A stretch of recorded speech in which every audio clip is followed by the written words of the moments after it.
everyone, my name is Brittany Clark and thank you for joining me today with my special report brought to you by Crises. Today we are doing part 2 of our interview from last week where we talked to Monica. Monica, how are you today? I'm good, how are you? Good. Monica still has us in our house, you guys. We have not left Monica's house because she has so much stuff to tell us. There's so many different pieces to her puzzle, and I think that it's only fair that we learn a little bit more about more of the background and domestic violence that you dealt with firsthand. Can you kind of touch on how that started?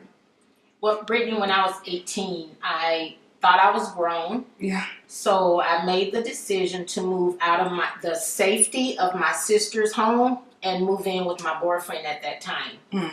And shortly after moving in with him, the beatings started. And they weren't beatings where people didn't know it was happening because we were living in a home with several other couples. Okay. So they knew it was happening even when we moved into our own 2-bedroom apartment and it was a duplex. The people next door knew it was happening. So a lot of times in abusive relationships, people know what's going on. Yeah.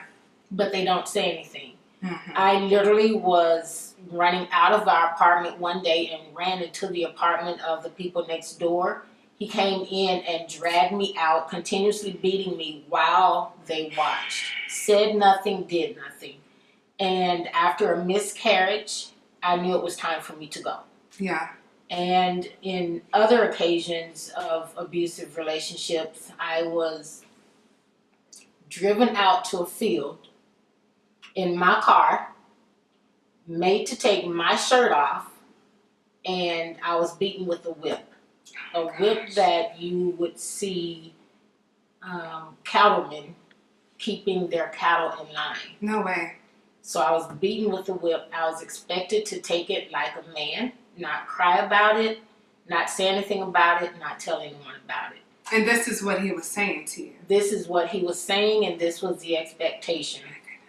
And we were in the middle of a field. Nobody can hear my screams, my cries, the help that I needed. Although I knew it was wrong because I never saw my parents fight.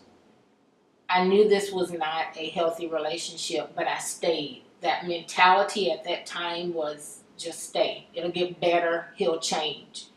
And things don't often happen that way. So after a stab wound in my arm, a broken nose, an iron mark on my left leg, and a miscarriage, at some point I finally decided that I was worth more than what I was receiving in these relationships. Mm-hmm. And I truly believe that my purpose is to help empower women to embrace the essence of who they are and not allow their past to interfere with their future, as well as to recognize signs of domestic violence or intimate partner violence. Each event has a different purpose. Mm-hmm. The elephant in the room, mm-hmm. I want them to leave away with the knowledge of being able to recognize domestic violence, intimate partner violence, to be open and honest with what they may be experiencing or what a friend is experiencing, mm-hmm. private events. Mm-hmm. I want them to feel good about themselves, but they're always going to leave feeling empowered. Mm-hmm. And I am hoping that through other women sharing their stories, yeah, that lives will be changed. Got it.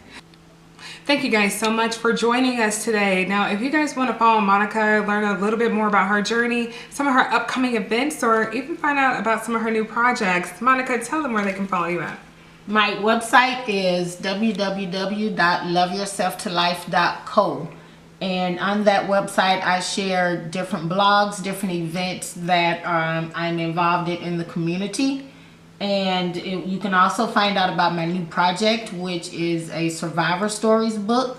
And I'm looking for women survivors of intimate partner violence. If you want to be a part of this project and share your story, you can find the information right here on the website. And Monica, thank you so much for allowing us in your house today. You're welcome. Bringing us into your prayer room, letting us find out about your books and the things that you're doing in the community. It's really honorable, and we thank you for everything that you do. You're welcome. Thank you for coming. Of course. Well, guys, that ends the special report for today. It was a pleasure having you guys tune in with us.